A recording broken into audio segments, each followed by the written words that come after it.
और समाजवादी पार्टी के लीडर अनुराग भदौरिया ने बढ़ती महंगाई के लिए बीजेपी हुकूमत को ही जिम्मेदार करार दिया।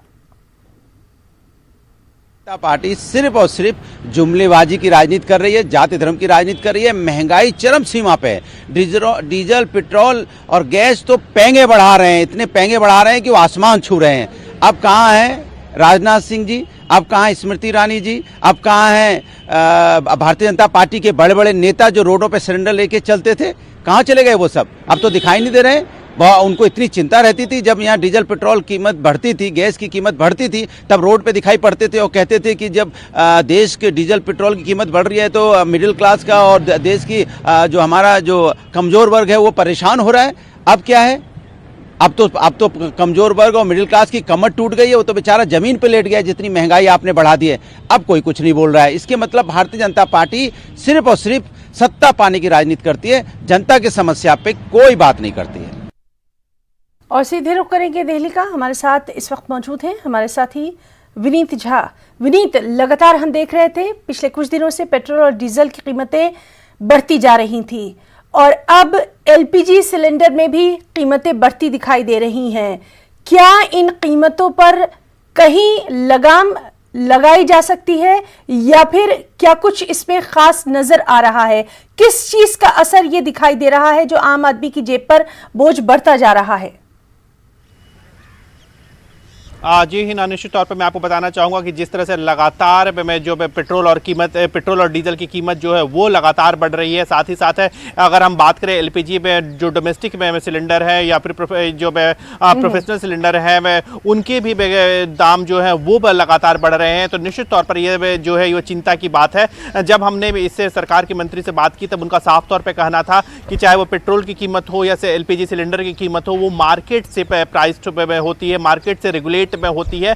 पहले ही लगभग आज से 6 साल 7 साल पहले ही इसे डीरेगुलेट कर दिया गया था। मार्केट प्राइस से ये रेगुलेट होती है और इसी कारण जो है इनकी कीमतें में लगातार बढ़ोतरी हो रही है। लेकिन यहाँ पर एक बड़ा सवाल यह भी है कि क्या सिर्फ इंटरनेशनल मार्केट के प्राइस के कारण ही ये इस पर इनकी जो कीमतें हैं वो प्रभावित हो रही है, या फिर जैसा कि हमने देखा कि कोरोना का काल हो या पहले भी काल हो, उस समय में जो स्टेट गवर्नमेंट हो या सेंट्रल गवर्नमेंट हो, दोनों ने अपने टैक्सों में बढ़ोतरी की है और इसी कारण में जो है इस कारण भी पेट्रोल और डीजल की कीमतों की बात करें या फिर एलपीजी की कीमतों की बात करें वो भी प्रभावित हुई है। अभी हमने देखा कि बजट में भी एग्रीकल्चर सेस लगाने की बात की थी, हालांकि उस वक्त ये कैलकुलेट किया गया था इससे पेट्रोल और डीजल की कीमतों में कोई बढ़ोतरी नहीं होगी।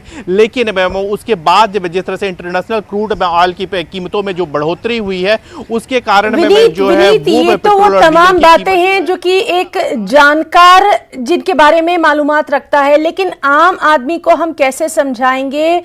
और सबसे अहम बात यह आपसे जानना चाहेंगे, क्या आगे कुछ उम्मीद राहत की खबर नजर आ रही है? बाजार क्या कहता है? जी, मैं निश्चित तौर पर हमने अंतर्राष्ट्रीय क्रूड ऑयल के मामलों के जानकारों से बात की। उनका भी इस कहना है कि इस वक्त जो है जो क्रूड ऑयल की कीमतें हैं वो अभी थोड़ी सी बढ़ेंगी ही, क्योंकि उनका साफ तौर पर कहना था कि जिस तरह से कोरोना काल में जिस तरह से डिमांड में कम हो गई थी और उसके बाद कीमतों में कमी आई थी। हालांकि इसका फ़ायदा मैं आपको बताना चाहूँगा कि चाहे वो स्टेट गवर्नमेंट हो या सेंट्रल गवर्नमेंट हो, उन्होंने मैं उस वक्त में अपने टैक्स के लिए, क्योंकि उन्हें भी कोरोना काल में अन्य में टैक्स कलेक्शन कम हो गया था, इसीलिए जो क्रूड ऑयल है उस ऊपर टैक्स की बढ़ोतरी कर दी थी। इसके कारण में जो है वो टैक्स की बढ़ोतरी के कारण कीमतों में बढ़ोतरी हुई थी। और इस वक्त भी हम अब देख रहे हैं कि जैसे जैसे जो कंपनियां खुल रही हैं और तो पेट्रोल और डीजल तो पेट्रोल और डीजल की बढ़ती कीमतों पर लगाम अभी नहीं लगती दिखाई दे रही है। क्या कुछ कल इसका बाजार में दाम रहेगा, उस पर भी नजर बनी रहेगी। विनीत, बहुत बहुत शुक्रिया आपका तमाम तर जानकारी के लिए।